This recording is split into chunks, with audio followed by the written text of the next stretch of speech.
आकाशवाणी भोपाल से प्रस्तुत है प्रादेशिक समाचार।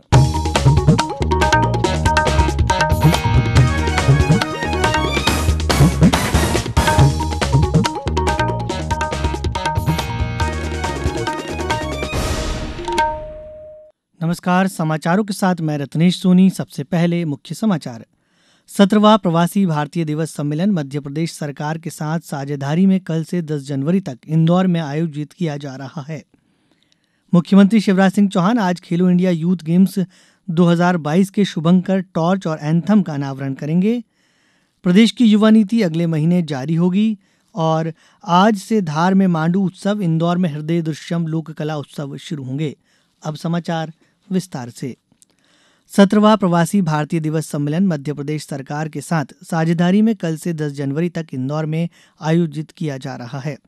इस प्रवासी भारतीय दिवस सम्मेलन का विषय है प्रवासी अमृतकाल में भारत की प्रगति में विश्वसनीय भागीदार। पेश एक रिपोर्ट। प्रधानमंत्री नरेंद्र मोदी 9 जनवरी को प्रवासी भारतीय दिवस सम्मेलन का औपचारिक उद्घाटन करेंगे, जबकि राष्ट्रपति श्रीमती द्रौपदी मुर्मू समापन सत्र की अध्यक्षता करेंगी और प्रवासी भारतीय सम्मान प्रदान करेंगी। मध्य प्रदेश के मुख्यमंत्री शिवराज सिंह चौहान ने आकाशवाणी से खास बातचीत में प्रधानमंत्री का आभार व्यक्त करते हुए कहा कि प्रवासी भारतीय दिवस का आयोजन इस तरह से किया जाएगा कि लोग याद रखें और प्रवासी भारतीय अच्छी स्मृतियां लेकर वापस जाएं। इस सम्मेलन के लिए लगभग 70 देशों के 3500 से अधिक प्रवासी सदस्यों ने पंजीकरण कराया है। 17वां प्रवासी भारतीय दिवस सम्मेलन इसलिए भी महत्वपूर्ण है क्योंकि यह 4 साल के अंतराल के बाद पहली बार वास्तविक रूप में आयोजित किया जा रहा है। संजीव शर्मा, आकाशवाणी समाचार, भोपाल। मुख्यमंत्री शिवराज सिंह चौहान आज शाम 6 बजे भोपाल के शौर्य स्मारक में रंगारंग कार्यक्रम में खेलो इंडिया यूथ गेम्स 2022 के शुभंकर, टॉर्च और एंथम का अनावरण करेंगे। खेलो इंडिया यूथ गेम्स 2022 के 5वें संस्करण की मेजबानी मध्य प्रदेश कर रहा है। 30 जनवरी से 11 फरवरी तक होने वाले इस भव्य खेल आयोजन में 13 दिन तक 8 अलग अलग शहरों के 23 गेम वेन्यू में 6000 खिलाड़ी अपना उत्कृष्ट प्रदर्शन करेंगे। खेलो इंडिया यूथ गेम्स का 5वां संस्करण प्रदेश के 8 शहरों भोपाल, इंदौर, उज्जैन, ग्वालियर, जबलपुर, मंडला, बालाघाट और महेश्वर खरगोन में होगा। एक गेम साइकिलिंग दिल्ली में होगा। पहली बार वाटर स्पोर्ट्स अर्थात कयाकिंग, कैनोइंग, कैनो सलालम और तलवारबाजी खेलो इंडिया गेम्स के इस संस्करण का हिस्सा होंगे।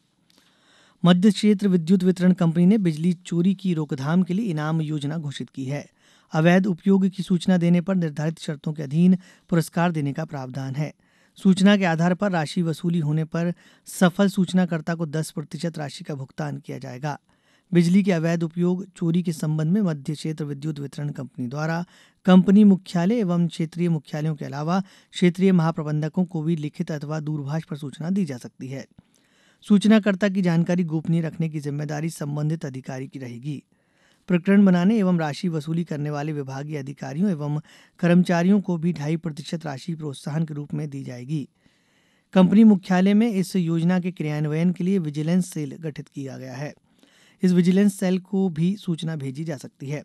विजिलेंस सेल के अलावा कॉल सेंटर के नंबर 1912 अथवा यूपे ऐप पर भी सूचना देने का विकल्प है। जबलपुर हाईकोर्ट ने माध्यमिक शिक्षक भर्ती की आगामी प्रक्रिया को याचिका के अंतिम निर्णय के अधीन कर दिया है। अभ्यर्थियों ने इस भर्ती के विज्ञापन पर रोक लगाने की मांग की थी। इसके लिए पूर्व से लंबित याचिकाओं के तहत अंतरिम आवेदन पेश किया गया था। हाईकोर्ट के मुख्य न्यायाधीश रवि मलिमठ और न्यायमूर्ति विशाल मिश्रा की युगल पीठ ने कहा कि विज्ञापन पर रोक लगाना जनहित में नहीं है। याचिकाकर्ताओं की ओर से पक्ष रखा गया कि आरटीआई के तहत गणित और विज्ञान विषय को संयुक्त रूप से पहले स्थान पर रखा जाता था। विभाग ने वर्ष 2018 से माध्यमिक शिक्षक भर्ती के लिए जारी विज्ञापन में विज्ञान विषय को अलग अलग कर दिया है। विभाग ने विज्ञान की सीटें कम कर दी हैं। ऐसे में विज्ञान विषय के अभ्यर्थियों का हक मारा जा रहा है। अब समाचारों में वक्त एक छोटे से विराम का। ये समाचार आप आकाशवाणी भोपाल से सुन रहे हैं। हमारे समाचारों को अब आप कभी भी और कहीं भी अपनी सुविधा के अनुसार सुन सकते हैं। ये समाचार बुलेटिन YouTube, ट्विटर और फेसबुक पर AIR न्यूज भोपाल पेज पर भी सुने जा सकते हैं।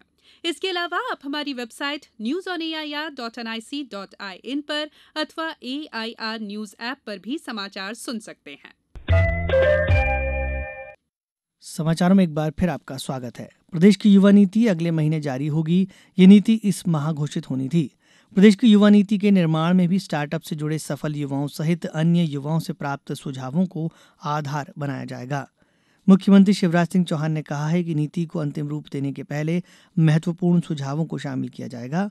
उन्होंने कल युवा उद्यमियों से मुलाकात में ये जानकारी देते हुए कहा कि स्टार्टअप से जुड़े प्रदेश के युवाओं की प्रतिभा का प्रदेश हित में उपयोग किया जाएगा। ये सफल उद्यमी अपनी तरह अन्य युवाओं को स्वयं के उद्योग व्यवसाय प्रारंभ करने के लिए तैयार करेंगे। मुख्यमंत्री ने कहा कि प्रवासी भारतीय दिवस और ग्लोबल इन्वेस्टर्स समिट के प्रति युवा भी उत्साहित हैं। इन कार्यक्रमों में युवा बड़ी संख्या में शामिल हो रहे हैं। प्रदेश की प्रतिभाओं को कुंठित नहीं होने दिया जाएगा। जीआईएस में विभिन्न क्षेत्रों में संभावित निवेश का आकलन कर कुशल मानव संसाधन तैयार करने का कार्य होगा। औद्योगिक संस्थानों द्वारा युवाओं को प्रशिक्षण दिलवाने पर भी ध्यान दिया जाएगा। धार जिले में स्थित विश्व प्रसिद्ध पर्यटन नगरी मांडू में आज से 5 दिवसीय मांडू उत्सव की शुरुआत हो रही है। मांडू उत्सव में सांस्कृतिक कार्यक्रमों में देश के ख्यातनाम कलाकार और स्थानीय कलाकार 5 दिनों तक गायन, वादन और नृत्य सहित अन्य विधाओं की शानदार प्रस्तुतियां देंगे। अंतिम दिन कवि सम्मेलन भी आयोजित होगा। साथ ही उत्सव में साहसिक खेल गतिविधियों का भी आयोजन होगा। उत्सव का शुभारंभ आज शाम प्रदेश की संस्कृति एवं पर्यटन मंत्री उषा ठाकुर करेंगी। वहीं संस्कृति मंत्री इंदौर में हृदय दृश्यम लोक कला उत्सव के 6वें संस्करण का शुभारंभ करेंगी। साथ ही भोपाल में संगीत उत्सव की शुरुआत कल से होगी। मध्य प्रदेश टूरिज्म बोर्ड तथा मध्य प्रदेश संस्कृति विभाग के सहयोग से होने वाले संगीत समारोह हृदय दृश्यम का लोक कला उत्सव किया जा रहा है। समारोह में राष्ट्रीय एवं अंतर्राष्ट्रीय स्तर के कलाकारों द्वारा विभिन्न सांस्कृतिक और सुरमई प्रस्तुतियां दी जाएंगी। इंदौर के लालबाग पैलेस ग्राउंड में ही पर्यटन विभाग द्वारा रिस्पॉन्सिबल मिशन के तहत संस्कृति विभाग, वन विभाग, खादी ग्रामोद्योग विभाग के सहयोग से 70 प्रदर्शनियां लगाई जा रही हैं, जिनके माध्यम से प्रदेश की संस्कृति, शिल्पकला, कला एवं साहित्य को प्रचारित किया जाएगा। नागर विमानन महानिदेशालय डीजीसीए ने सभी अनुसूचित एयरलाइंस के संचालन प्रमुखों को विमान में गड़बड़ी करने वाले यात्रियों को संभालने और नियमानुसार जिम्मेदारियों के निर्वहन से संबंधित परामर्श जारी किया है। महानिदेशालय ने कहा है कि समझाने पर न मानने पर उत्पादी लोगों के विरुद्ध निरोधक उपाय करने चाहिए। उड़ान के दौरान यात्रियों के अनियंत्रित व्यवहार और अनुचित आचरण की कुछ घटनाओं के बाद ये कदम उठाया गया है। डीजीसीए ने कहा कि ऐसे व्यवहार पर एयरलाइंस द्वारा कदम न उठाने या समुचित कार्रवाई न करने से लोगों में हवाई यात्रा के प्रति छवि खराब हुई है। उसने कहा कि विमान नियमों के विभिन्न प्रावधानों, डीजीसीए के नियमों, परिपत्र और नागर विमानन महानिदेशालय द्वारा स्वीकृत एयरलाइनों की नियमावली के तहत गड़बड़ी मचाने वाले यात्रियों को संभालने के तरीके निर्दिष्ट किए गए हैं। प्रदेश में कड़ाके की सर्दी का दौर जारी है। जबलपुर और नर्मदापुरम संभागों के कुछ जिलों में हल्की बारिश हुई है। गुना, छतरपुर, दतिया, ग्वालियर, जबलपुर, रीवा, सागर और सतना जिलों में कोहरा छाया रहा। सागर, छतरपुर में तीव्र शीतलहर, जबकि गुना और दतिया जिलों में शीत लहर का असर रहा। सबसे कम तापमान 0.2 डिग्री सेल्सियस नौगांव में दर्ज हुआ। मौसम विभाग ने प्रदेश के कई जिलों में आगामी 24 घंटों के दौरान घने कोहरे की चेतावनी दी है। अब कुछ समाचार संक्षेप में। इंदौर जिले की मतदाता सूची के अंतिम प्रकाशन के साथ ही जिले के 9 विधानसभा क्षेत्रों में मतदाताओं की संख्या 26,03,285 हो गई है। खादी ग्रामोद्योग बोर्ड द्वारा विशेष छूट के साथ आगरमालवा में आज से 19 जनवरी तक मेले का आयोजन स्थानीय नगर पालिका टाउन हॉल में किया जाएगा। नर्मदापुरम जिला चिकित्सालय परिसर के रेड क्रॉस भवन में जिला रेड क्रॉस सोसाइटी के सहयोग से थैलेसीमिया, सेलसीमिया और अन्य गंभीर एनीमिया के उपचार के लिए विशेष HLA परीक्षण प्रारंभ हुआ। भारत और श्रीलंका के बीच तीसरा और अंतिम T20 क्रिकेट मैच आज शाम 7 बजे से राजकोट में खेला जाएगा। अंत में मुख्य समाचार एक बार फिर। 17वां प्रवासी भारतीय दिवस सम्मेलन कल से इंदौर में होगा। मुख्यमंत्री शिवराज सिंह चौहान आज खेलो इंडिया यूथ गेम्स 2022 के शुभंकर, टॉर्च और एंथम का अनावरण करेंगे। प्रदेश की युवा नीति अगले महीने जारी होगी और आज से धार में मांडू उत्सव, इंदौर में हृदय दृश्यम लोक कला उत्सव शुरू होंगे। इस बुलेटिन में बस इतना ही। नमस्कार।